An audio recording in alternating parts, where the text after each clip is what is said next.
1927 में एक अप्रिय घटना हो गई। गणपति व महालक्ष्मी के उत्सवों के दिनों में दंगा हुआ। तरुण स्वयंसेवकों को सावधान रहने का संकेत दिया और डॉक्टर साहब स्वयं नागपुर के बाहर चले गए। दंगा करवाने वालों को ऐसा करारा सबक दिया कि बाद में नागपुर में दोबारा दंगा करने का उनका साहस ही नहीं हुआ। इस घटना का असर दूसरे स्थानों पर भी पड़ा।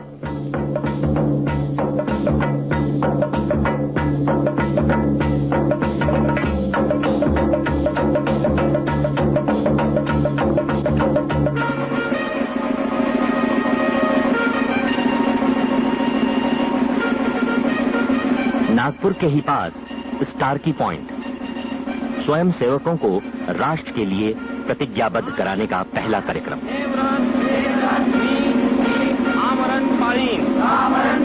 भारत माता की जय। भारत माता की जय।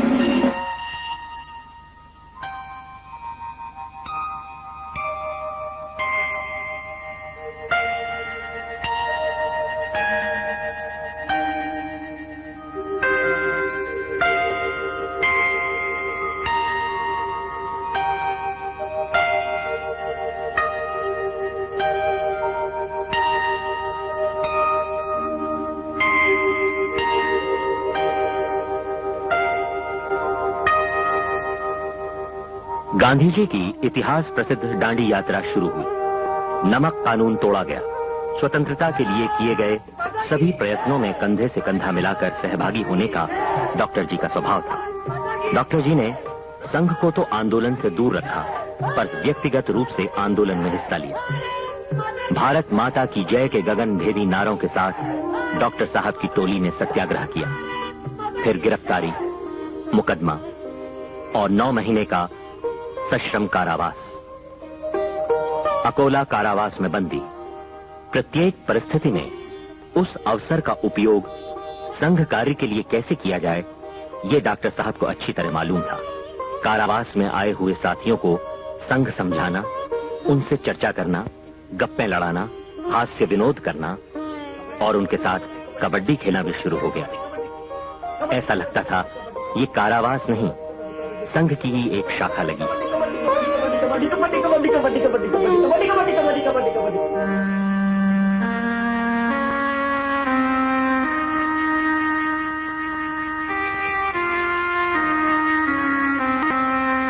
संघ की स्थापना के बाद कार्य की आवश्यकता के अनुसार डॉक्टर साहब ने अपने मूल स्वभाव को ही बदल दिया। डॉक्टर साहब कारावास से मुक्त हुए। उनकी अनुपस्थिति में भी संघ कार्य की वृद्धि हुई। जेल जाते समय डॉक्टर साहब ने स्वयंसेवकों से कहा था कि संघ आप ही का है, इसको बढ़ाने का उत्तरदायित्व भी आप ही का है। महापुरुषों का संघ के प्रति कुतूहल जागा। पंडित मदन मोहन मालवीय जी संघ की कार्य पद्धति देखकर फूले न समाये। वर्धा संघ का शिविर चल रहा था तो अचानक महात्मा गांधी जी ने वहां दर्शन दिए। कुछ सवाल पूछे, यहाँ हरिजन कितने हैं? जवाब मिला, यहाँ का हर स्वयंसेवक हिंदू है। सांप्रदायिकता देखना हमें डॉक्टर जी ने सिखाया ही नहीं, संघ को ये स्वीकार ही नहीं। इन दिनों डॉक्टर साहब संघ की शाखाओं के विस्तार के लिए प्रवास कर रहे थे, बैठकें ले रहे थे, प्रतिज्ञा के कार्यक्रम ले रहे थे। मध्य प्रांत वराड में शाखा की संख्या 40 तक पहुंच गई।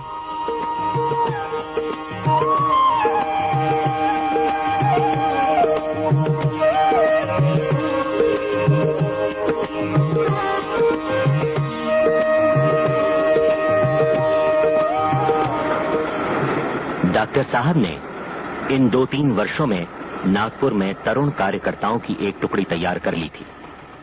संघ का ध्येयवाद और कार्य पद्धति तथा रोम रोम में समर्पण की भावना से भरी कार्यकर्ताओं की दुर्लभ टोली संघ कार्य के विस्तार के लिए निकल पड़ी। संघ वेग से बढ़ने लगा। प्रथम पूना, बंबई, सातारा, सांगली, कोल्हापुर, नासिक आदि स्थानों पर तथा बाद में उत्तर प्रदेश, दिल्ली, पंजाब, सिंध, बंगाल तथा मद्रास आदि प्रांतों में भी संघ की शाखाएं स्थापित हो गईं।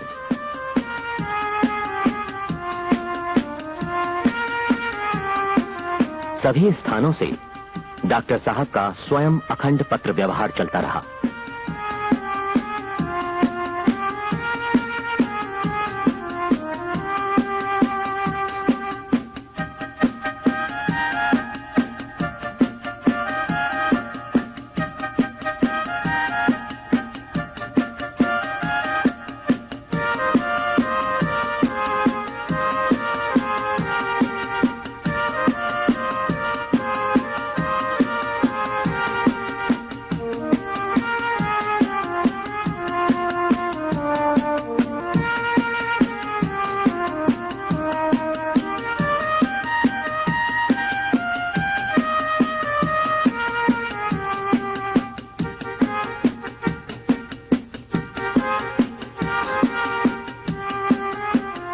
संघ की प्रखर राष्ट्रभक्ति, आत्मशक्ति और स्वतंत्रता की लालसा देखकर वीर सावरकर रोमांचित हो उठे।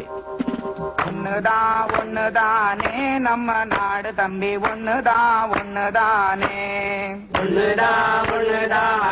नम नाड तंबी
डॉक्टर साहब ने श्री माधवराव गोलवलकर को संघ कार्य के लिए भली भांति परख लिया था।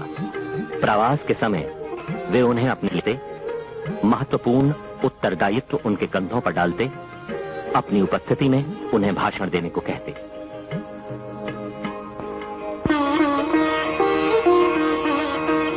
अखंड प्रवास, अथक परिश्रम और अत्यंत कष्टमय जीवन के कारण डॉक्टर साहब का शरीर क्षीण हो गया था, थक गया था।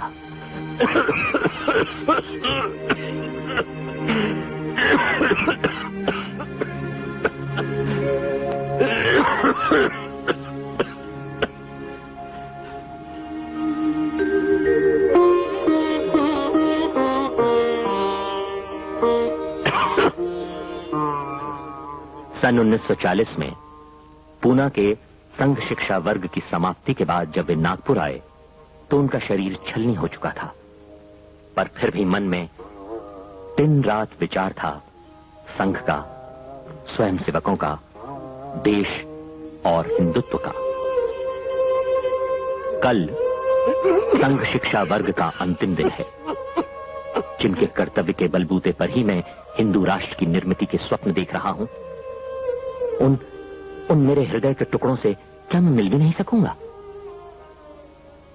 इस वर्ष के अपने इस वर्ग में मैं अपने सामने मानो संपूर्ण हिंदू राष्ट्र की छोटी सी प्रतिमा देख रहा हूं। आप सब लोगों का मुझसे तो कुछ पुराना परिचय तो है नहीं,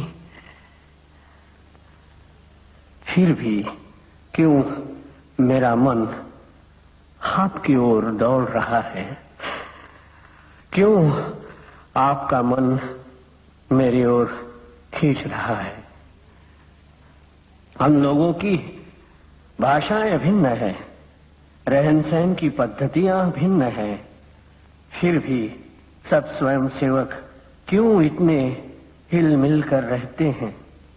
इसका केवल एक ही कारण है, और वो ये है कि वे सब संघ के घटक हैं। संघ की विचारधारा ही ऐसी है कि यहाँ अपरिचित भी एक दूसरे की ओर आकर्षित हो जाते हैं।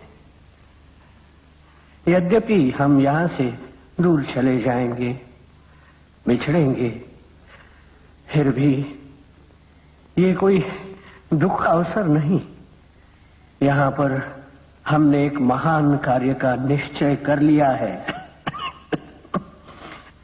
प्रतिज्ञा कीजिए कि जब तक शरीर में प्राण है तब तक मैं संघ को नहीं भूलूंगा। पारी कभी न आने दीजिए। वर्ष पूर्व मैं संघ का स्वयंसेवक था। हिमाचल से लेकर कन्याकुमारी तक फैले हुए अपने सब हिंदू भाइयों को हमें संगठित करना है। हम यह नित्य ध्यान में रखें कि केवल शाखा के कार्यक्रम नियमित करने से अथवा प्रतिदिन संघ स्थान पर उपस्थित रहने से ही संघ का कार्य पूर्ण रूप से नहीं हो पाता। अपना महत्वपूर्ण कार्य तो संघ के बाहर ही है। संघ के बाहर के लोगों को देश की उन्नति का सच्चा मार्ग दिखाना, यह हमारा ही कर्तव्य है। हमारे इस कार्य को करते रहते ही स्वर्णिम दिवस का उदय होगा। तब फिर हिंदू समाज की ओर टेढ़ी नजर से देखने की किसी की भी हिम्मत नहीं होगी।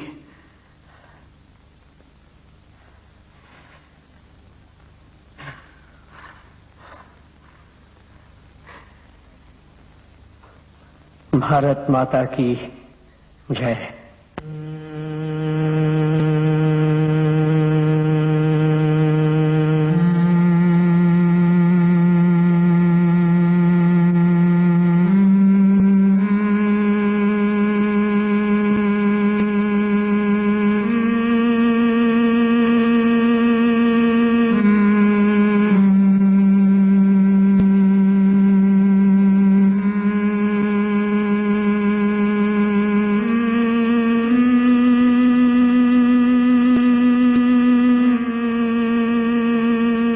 श्री बाबा साहब भटाटे जी के बंगले पर डॉक्टरी उपचार हार मान बैठा।